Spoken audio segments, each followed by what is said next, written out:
Welcome welcome to my channel Vishwajeet research centre. कल ही के वीडियो में मैंने बताया था कि अमेरिका भारत को एक बहुत बड़ा ऑफर दिया है कि अगर इंडियन एयरफोर्स उनका F-15EX को 114 MMR CA 2.0 डील में सेलेक्ट करती है तो अमेरिका उसे 33% डिस्काउंट देगा और पूरे प्रोडक्शन लाइन को भी भारत में शिफ्ट कर देगा। ये सुनते ही अमेरिका की pitching for discount and offers, France, Sweden और रशिया कहाँ पीछे रहने वाले थे। हर कोई अपने नए नए अट्रैक्टिव ऑफर्स लेके आ रहे हैं, जहां साब का ग्रिपन पूरा टेक्नोलॉजी और प्रोडक्शन लाइन शिफ्ट करने की बात कर रहा है और वो नए पार्टनर्स की भी खोज में आगे बढ़ चुके हैं इंडिया में।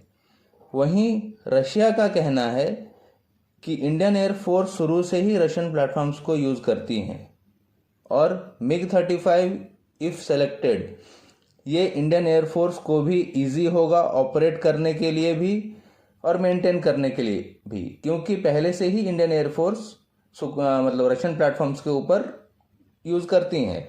रशिया ने यह भी कहा है कि हम अपना MiG-35 का पूरा टेक्नोलॉजी ट्रांसफ़र भी देने को तैयार हैं और वो इन सबसे सस्ता भी है। वहीं एक बात आप पकड़ लो, सबसे बड़ा गेम तो फ्रांस ने कर दिया है।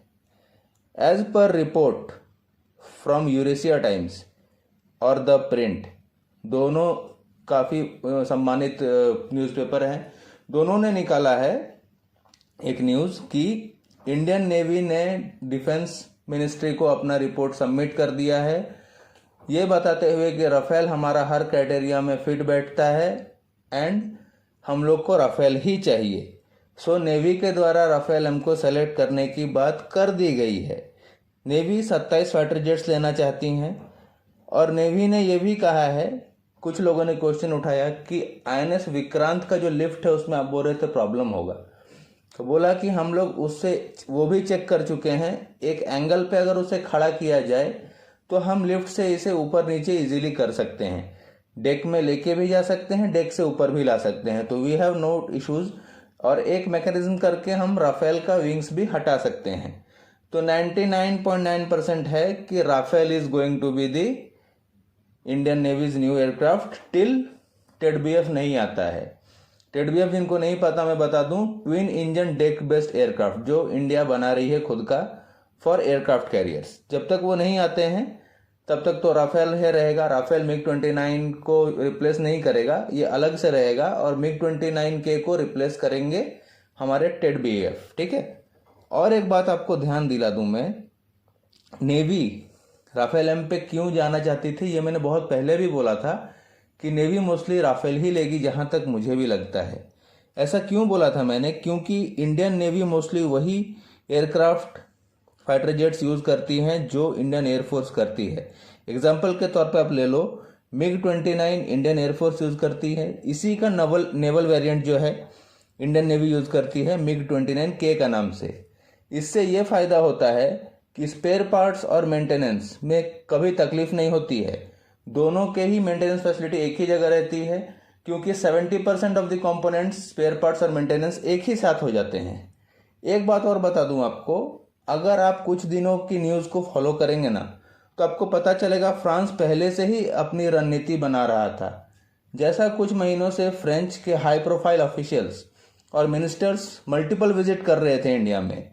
मई मंथ में आपको याद होगा नरेंद्र मोदी जी के बीच और फ्रेंच प्रेसिडेंट इमैनुअल मैक्रोन के बीच एक बहुत बड़ी मीटिंग हुई थी और काफ़ी सक्सेसफुल मीटिंग भी हुई थी। फ्रेंच एम्बेसडर इमैनुअल नैलियर ने कहा भी है कि भारत हमारा सबसे अच्छा दोस्त है और हम सबसे अच्छा उसका वेस्टर्न एलाइज बनना चाहते हैं और हम लोगों ने ये डिसाइड किया है कि हम भारत को अपना बेस्ट टेक्नोलॉजी देंगे, ठीक है। एक और बात, अभी आप लोग 2-4 दिन पीछे चले जाओ सिर्फ, लकीली आप सोचो फ्रेंच मिनिस्टर जो आर्म्ड फोर्सेस के हैं वहाँ के, सेबेस्टियन लेक्नोर, वो 26 नवंबर से लेकर 28 नवंबर 2022 में इंडिया के विजिट पर थे और खबर थी कि राफेल एम के ही डील के लिए वो आए थे और उनके जाते ही इंडियन नेवी ने डिक्लेयर कर दिया एज पर मीडिया रिपोर्ट्स कि Rafale we are going to select Rafale M. मैं तो ये भी समझता हूँ कि यूएसए को ये पता था कि navy will go with Rafale M, ये उनको पहले से पता था। तो आप सोचो, क्योंकि ये सुपर हॉर्नेट जो है ना, ये 5,000 किलो ज़्यादा वजनी है राफेल से और मिग 29K से, और हमारा एयरक्राफ्ट कैरियर जो है INS विक्रांत, इसे जो डिज़ाइन किया गया है, अरेस्टेड लैंडिंग के जो वायर्स हैं इसके, ये मिग 29K को देखकर बनाया गया था। तो राफेल इसमें आराम से उतर सकता है। इनफैक्ट इनको थोड़ा और हाई टेंशन का ही बनाया जाता है कि थोड़ा और वेटेज लेके भी उतर सके, लेकिन ये लॉन्ग टर्म में F-18 इसको तोड़ सकता था, कभी भी ये टूट सकते थे। तो वो भी एक वजह थी जिसके लिए राफेल को ही लिया गया, और राफेल एयरफोर्स के पास भी है और ये ट्रस्टेड भी है, नो प्रॉब्लम विथ राफेल। इसके लिए देखिए यूएसए ने एक बहुत दिमाग लगाया। उसको पता था कि F-18 हॉर्नेट उसका सुपर हॉर्नेट सेलेक्ट नहीं होगा। उसने पहले ही, आप सोचो, 114 का में ऑफर दिया, नेवी में ऑफर नहीं दिया उन्होंने ऑफर दिया F-15EX का। कहाँ पे दिया? 114 एयरक्राफ्ट जो MMRCA 2.0 डील में होने वाले हैं, ठीक है। लेकिन वेट, फ्रांस यहाँ पे रुका नहीं है। फ्रांस इसमें भी एक नया ऑफर लेके आया है कि वो MMR2 जो डील हो रही है MMRCA 2.0 में, अब फ्रांस अपना एकदम राफेल का न्यू वेरिएंट जिसे F4 कहते हैं वो लेके उतर रहा है।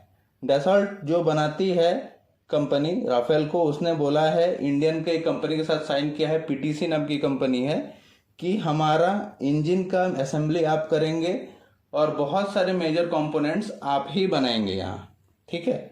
ये एक डिसाइड हो चुका है, MOU साइन हो चुका है उनके बीच में, PTC और डसॉल्ट के बीच में, ठीक है। आगे उन्होंने ये भी बोला है PTC को कि टाइटेनियम और सुपर अलॉय आपके थ्रू ही हम चाहते हैं कि हमें मिले।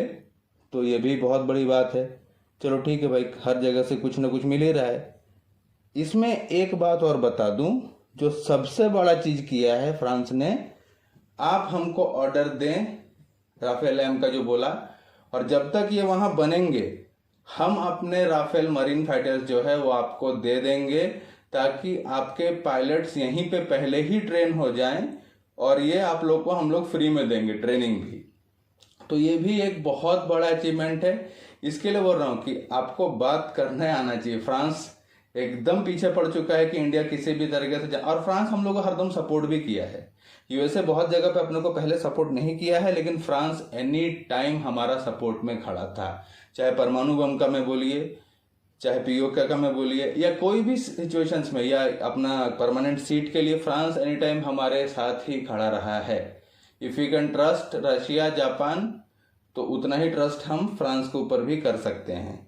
होप आप लोगों को वीडियो समझ में आ गया होगा कि राफेल एम तब चुना जा चुका है। अब देखा जाए 114 में किसका होता है सिलेक्शंस। मोस्ट प्रोबेबली राफेल ही रहेगा मेरे हिसाब से, फिर भी आगे देखते हैं। वीडियो देखने के लिए धन्यवाद। वीडियो अच्छा लगा है तो लाइक कीजिए, शेयर कीजिए, सब्सक्राइब कीजिए। Thanks for watching my video. जय हिंद, वंदे मातरम।